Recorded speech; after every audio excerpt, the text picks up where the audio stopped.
비관론이 사라졌어요. 근데 사실은 이게 더 위험한 거거든요. 올해는 그냥 대응을 누가 빨리 하느냐가 굉장히 중요한 해예요. 근데 그거를 우리가 알아챌 수 있는 가장 좋은 방법은 실제로 돈을 진짜 잘 버는 개별적인 종목들 있잖아요. 네. 그런 종목들을 그냥 버리면 안 된다. 그건 굉장히 소중한 거다.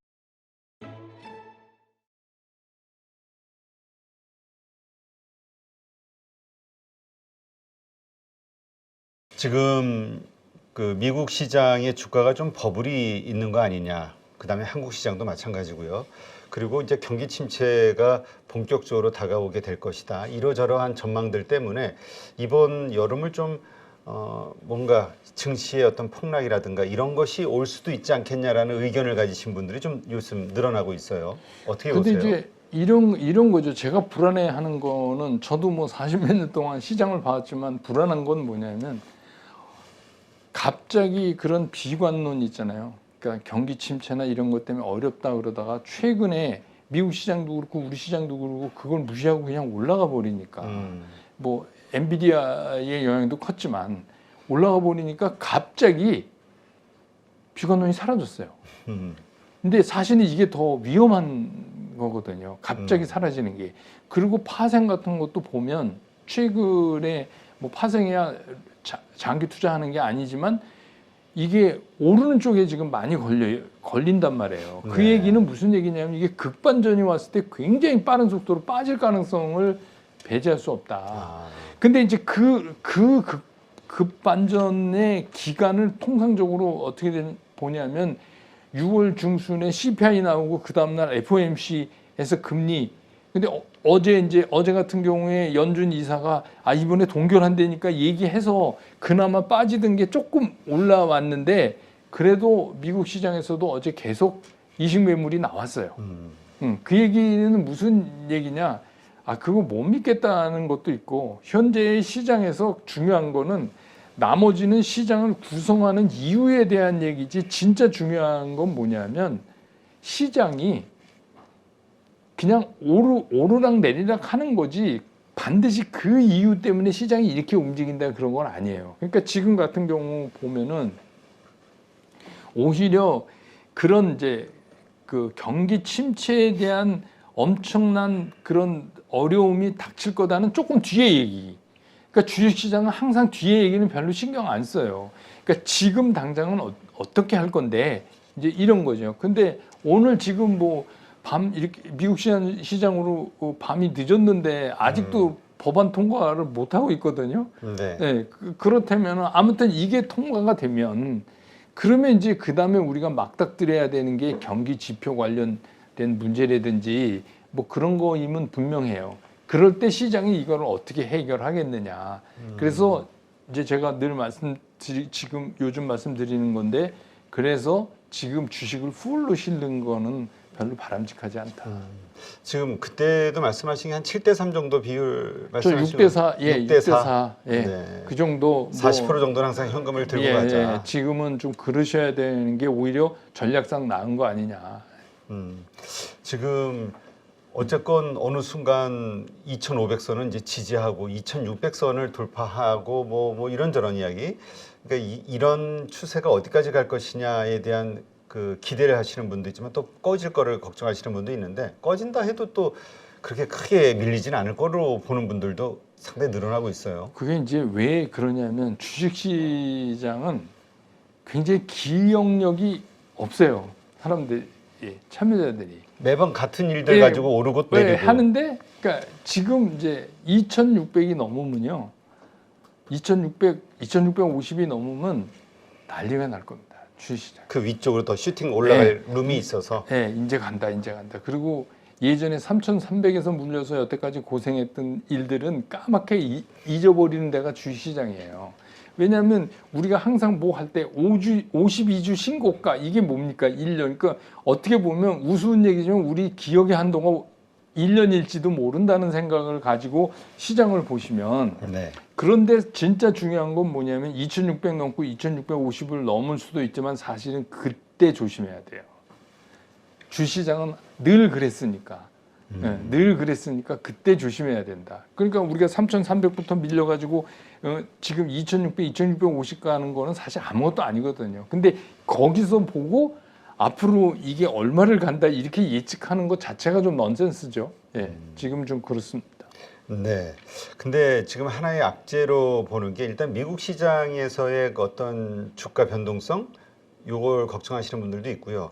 근데 이제 국내도 만만치 않은 게 그 하방에다 배팅하는 예. 그 투자자들이 늘어나고 있다. 그래서 지금 국내도 대기 자금이 63조? 네. 뭐 이런 얘기가 있습니다. 네. 이게 고객 예탁금보다도 많은 거 아닌가요? 예, 63조가 맞습니다. 근데 이제 이거는 이런 거죠.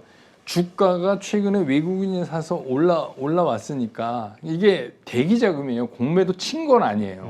대차 잔고니까 대기 자금이라고 보시면 되는데 9일부터 코스피 200하고 코스닥 150이 바뀌잖아요. 종목 몇 개가. 새로 편입되는 종목은 어떻게 보면 동네북이 될 수도 있어요. 왜냐하면 지금까지 공매도 안 되다가 되잖아요. 네. 근데 만약에 그 중에서 그동안에 좀 찬란하게 올라왔다.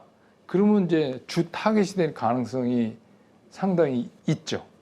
그거는 그러니까 우리가 그 숏해서 돈을 버는 거는 잘 나가서 막 펄펄 뛰는 종목을 가서 우리 이제 목을 친다 이거는 어려워요. 시장에선 항상 이 때려서 그러니까 숏해서 돈을 벌 때는 확인 사살이에요. 그러니까 그 얘기 무슨 얘기냐면 휘청거려야 돼요.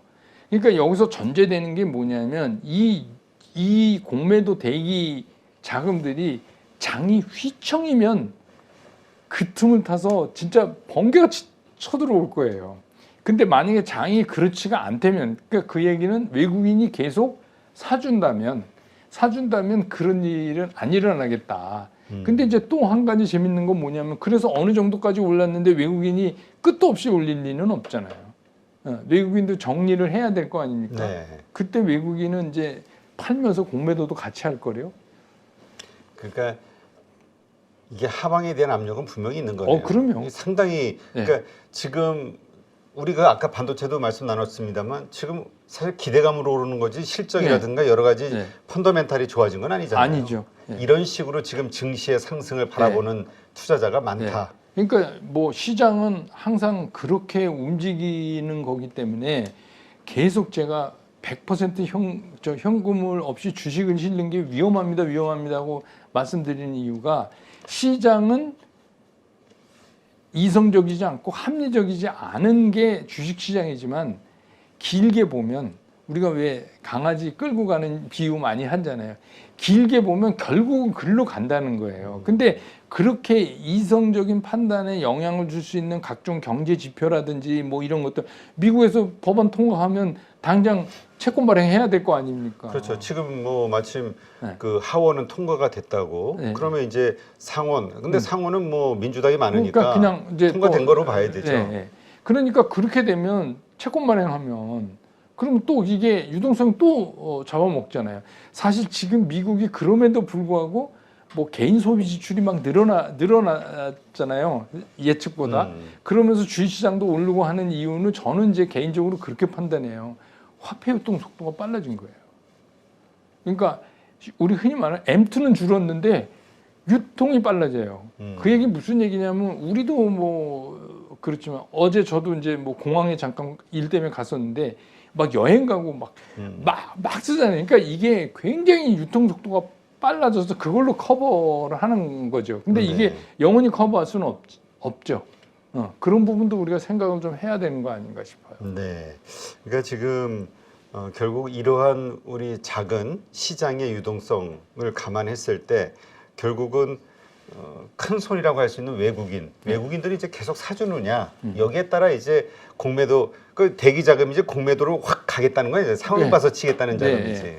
그러니까 이제 외국인의 동향이 가장 중요하겠네요. 중요하죠. 그리고 이미 이제 우리는 그 2020년에 잠깐 그런 거 말고는 주도권이 외국인한테 넘어가 있어요, 지금. 그래서 이제 외국인이 어떤 수급에서 어떤 뭐 스탠스를 취하느냐에 따라서 우리 시장이 이제 달라지게 이렇게 돼 있어요. 근데 그건 뭐 어쩔 수가 없는 거니까. 근데 이제 우리 입장에서는 그 수급을 잘 체크하는 게 제일 중요하죠.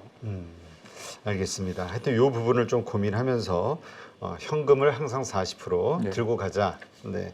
근데 이게 또 수익이 나고 오를 만한 주식이 눈에 보이면은 이 현금을 들고 있는 게 너무 아깝게 생각이 되는 이게 이제 우리 또 사람의 이 네. 미련한 마음이잖아요.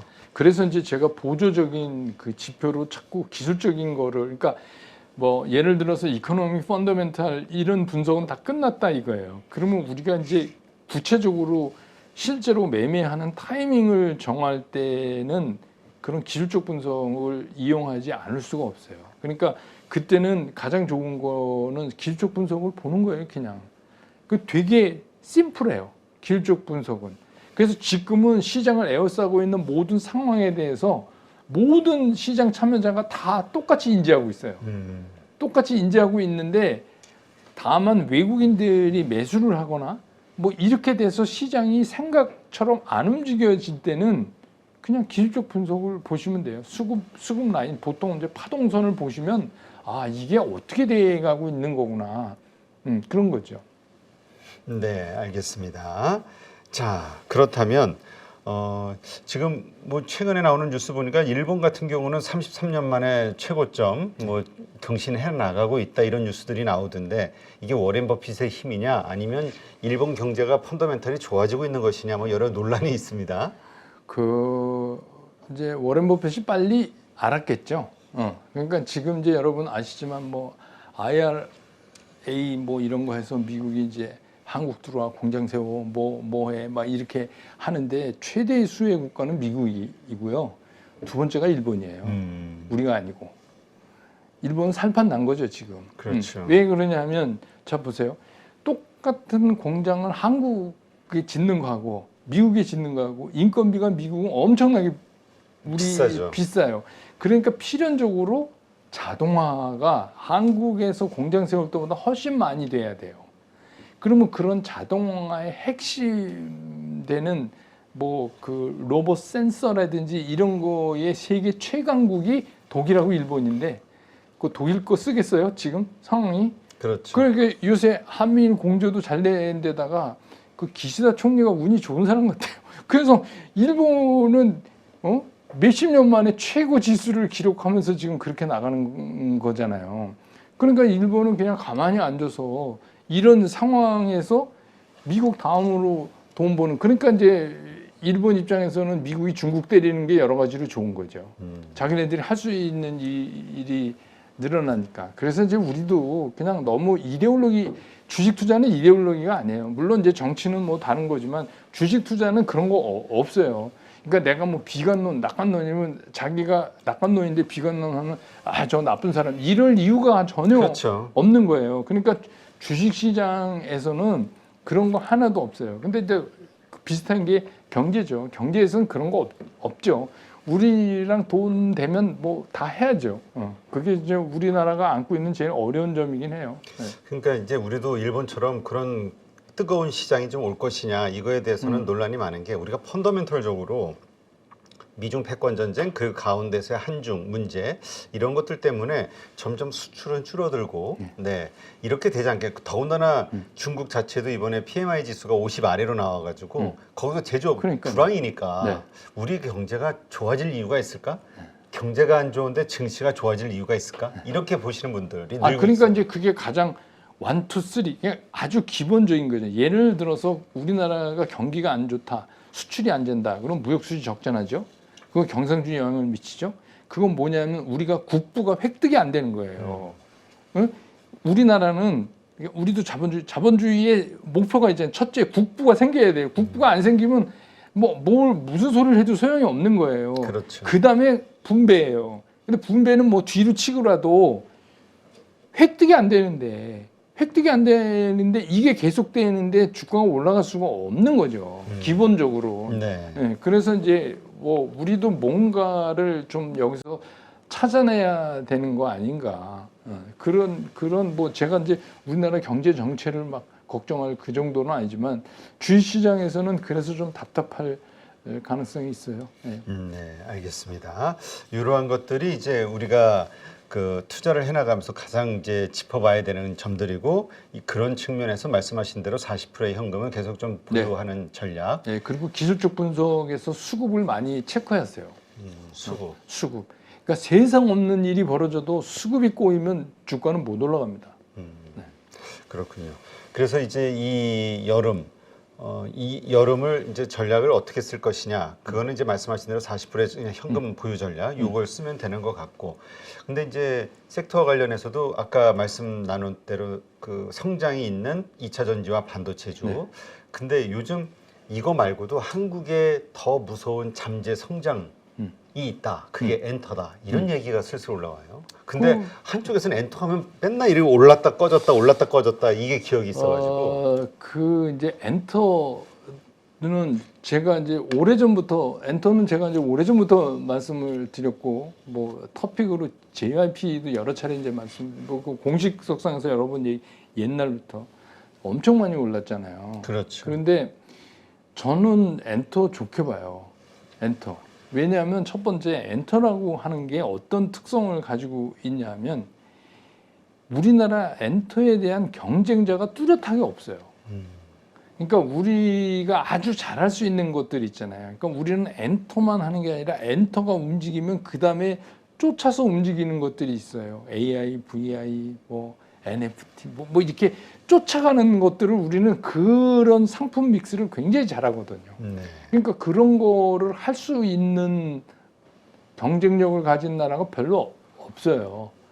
그래서 이제 그런 입장에서 본다면 저도 엔터, 그러니까 아까 제가 말씀드렸듯이 메인 포트폴리오는 반도체하고 2차 전지 관련주들로 잡되 거기에 뭐 엔터라든지 아까 제가 말씀드렸죠. 실제로 AI가 활용돼서 돈을 지금 벌어들이고 있는 실제로 돈을 진짜 잘 버는 개별적인 종목들 있잖아요. 네.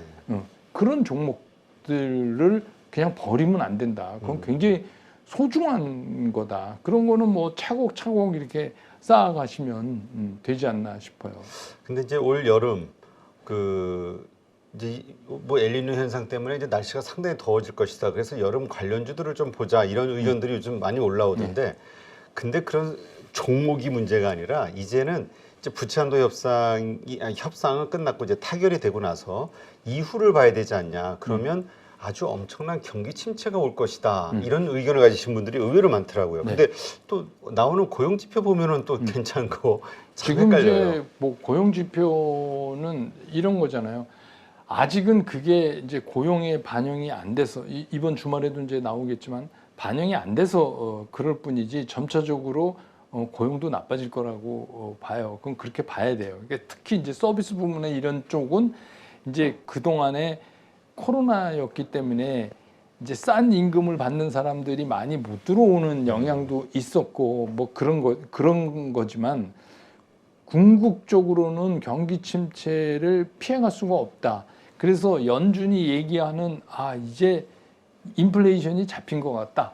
이렇게 얘기한다는 거는 뭐냐면 상황적으로 경기가 침체돼 있다는 얘기나 똑같은 얘기죠. 우리가 그 표현을 어떤 거를 두고 얘기하느냐의 문제인데 최근에 보면 이게 만만치가 않은 거예요. 아까 제가 이제 뭐 말씀드렸던 외국인들이 원화 강세에 투자한다 이런 것도 그럼 우리가 이렇게 생각을 할 수 있죠. 그래 좋아. 그러면 6월은 금리 동결로 넘어간다고 치고 그러면 7월, 8월에 또 올릴 수도 있잖아. 상황이 계속 나빠지면 인플레이션이 그러니까 시장에서는 그건 그때 가서 걱정하자 이런 얘기죠.